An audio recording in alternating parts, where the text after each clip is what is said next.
السلام عليكم، يا رب تكونوا بخير. في الفيديو ده ان شاء الله هنعمل حلا بارد سهل جدا وسريع لو احنا مش هنعمل الكيك في البيت، اما هياخد وقت شوية لو هنعمل الكيك في البيت. هنعمل ترايفل المانجا، بجد بيرطب على القلب في الحر ده. هنبدأ ان احنا نعمل الكيك. مكونات الكيك اللي هحتاجها 4 بيضات بحرارة الغرفة، 4 معالق كبار مية مغلية، 180 جرام سكر، 45 جرام زبدة، 140 جرام دقيق، 40 جرام نشا، 7 جرام فانيليا، و8 جرام بيكنج باودر. الاول هنبدأ ان احنا نضرب ال4 بيضات لغاية ما تغير اللون. اول ما يغيروا لونهم هيبقى البيض فاتح شوية، هبدأ ان انا انزل عليه بالمية المغلية 4 معالق كبار. اول ما هحط المية هنحس ان احنا البيض زاد حجمه شوية. اول لما يزيد حجمه ولونه يفتح اكتر هنبدأ ان احنا ننزل بالسكر.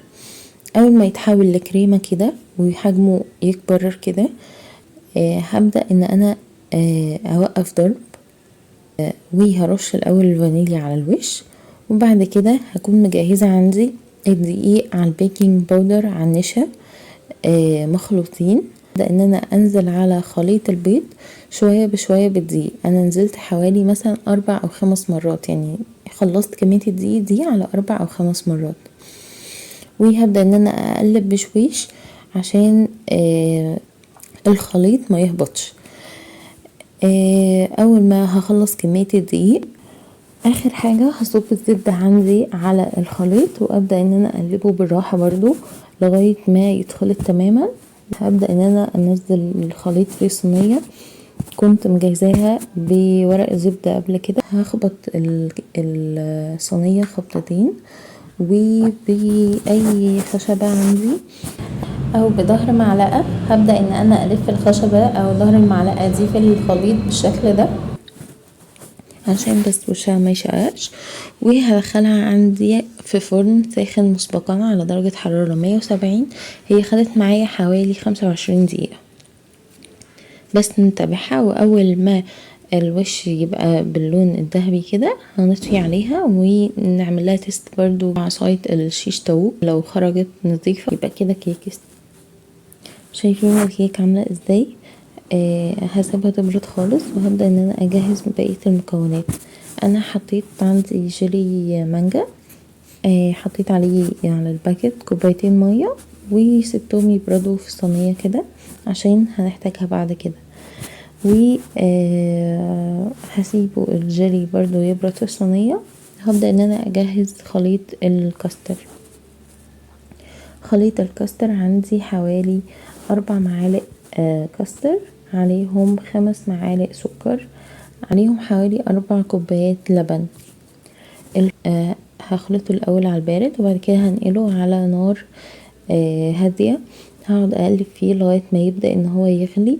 هروح صباه عندي في طبق وهسيبه يبرد برضو. وبعد كده هجهز عندي الكريمة. عندي الكريمة هي حوالي كوباية كريمة، عليهم كوباية لبن متلج يعتبر. وهبدأ ان انا اضرب فيهم. اول ما الكريمة تتكون معايا هسيبها برضو في التلاجة لغاية ما مكوناتي كلها تجهز. الكيك عندي اهي بعد ما بردت بجد شايفين هشة ازاي وجميلة جدا، تتاكل لوحدها اصلا. هبدأ ان انا اقطعها مكعبات صغيرة كده.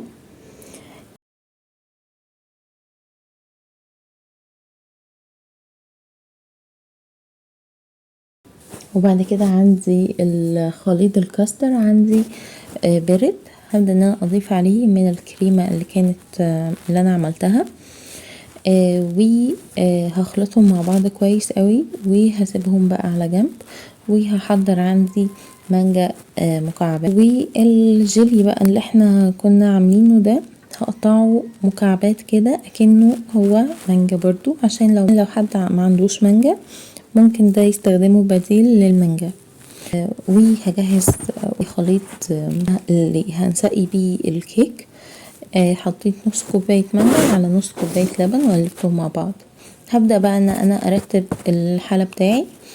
هحط الاول من خليط الكريمة بالكاستر، وبعد كده عليهم طبقة كيك، وهسقي الكيك ده، وبعد كده خليط تاني للكاستر، وبعد كده هنحط مانجا في النص، او ممكن لو مفيش مانجا نحط الجيلي ده، وبعد كده كيك وكريمة تاني.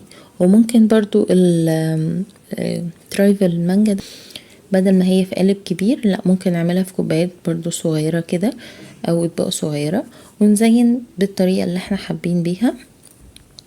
ده شكله بجد جميل جدا. وفي الصيف وحر الصيف هيفرق جامد. جربوه وقولوا لي رأيكم، واشوفكم على خير الفيديو الجاي.